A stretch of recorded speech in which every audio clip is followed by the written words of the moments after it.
आज तुम्हाला साध्या पद्धतीने तांदळाची चविष्ट खीर बनवून दाखवणार आहे।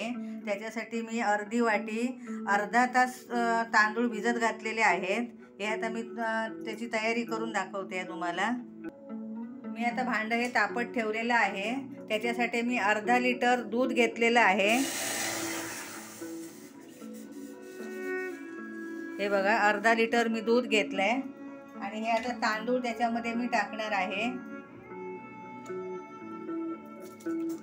तांदूळ मी भिजत घातलेले होते आणि ते पाण्यासकट मी तांदूळ आतमध्ये घातलेले आहेत। हे बघा, पाणी टाकून दिलं नाही कारण त्याच्यात तांदळाचं सत्व उतरलेलं असतं, म्हणून तांदळाचं पाणी मी काढून टाकलेलं नाही आहे।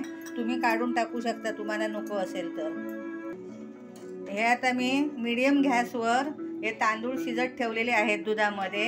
हे जवळजवळ 20-25 मिनिटं आता शिजवायला लागणार आहेत। चांगले शिजले पाहिजेत तांदूळ, 20-25 मिनिटं चांगले शिजायचे आहेत।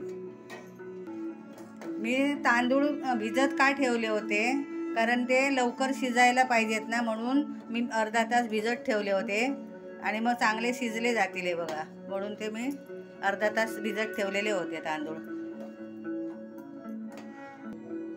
आता हे 10-1 मिनिटं होत आले आहेत।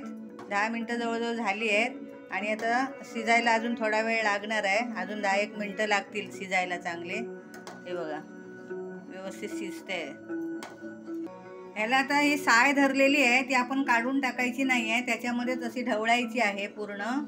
आणि आता मी हे ना विळीवर कातलेलं खोबरं, ओलं नारळाचं चवीसाठी, याची चव चांगली येते, खिरीला चव चांगली येणार म्हणून मी ओलं खोबरं टाकते कातून। अंदाजे 2 चमचे टाकले आहे मी। तुम्हाला हवं असेल तर वापरू शकता कारण चव याची चांगली येते, नाही वापरलं तरी चालेल। आता याच्यामध्ये मी 8 चमचे साखर घेतली आहे। हे बघा, 8 चमचे साखर घेतली आहे।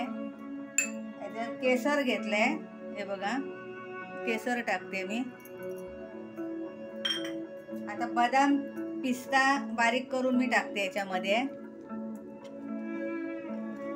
आणि ही चारोळी टाकते मी याच्यामध्ये।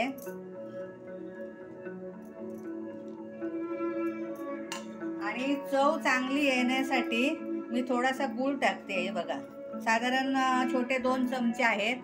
हे बघा, साधारण 2 चमचे मी गूळ टाकले, चव चांगली येते त्याला आणि वास चांगला येतो खिरीला। आणि याच्यामध्ये आता वेलची पावडर थोडीशी टाकते। आता हे सगळं मिश्रण ना आता जवळजवळ 5 मिनिटं मला ढवळत राहायचं आहे। हे व्यवस्थित ते सगळं विरघळलं पाहिजे, साखर गूळ हे व्यवस्थित शिजलं ना की 5 मिनिटांनी मी हे बघा, मी आता याच्यामध्ये चवीनुसार मीठ टाकते। साधारण पाव चमचा टाकलाय, अंदाजानुसार मीठ टाकायचं आहे आपल्याला। आणि हे बघा, छानपैकी आता खीर तयार झालेली आहे। मी आता गॅस बंद करते। हे बघा, छानपैकी झालेली आहे तयार। हे बघा, ही आता मी खीर भांड्यामध्ये काढून घेते।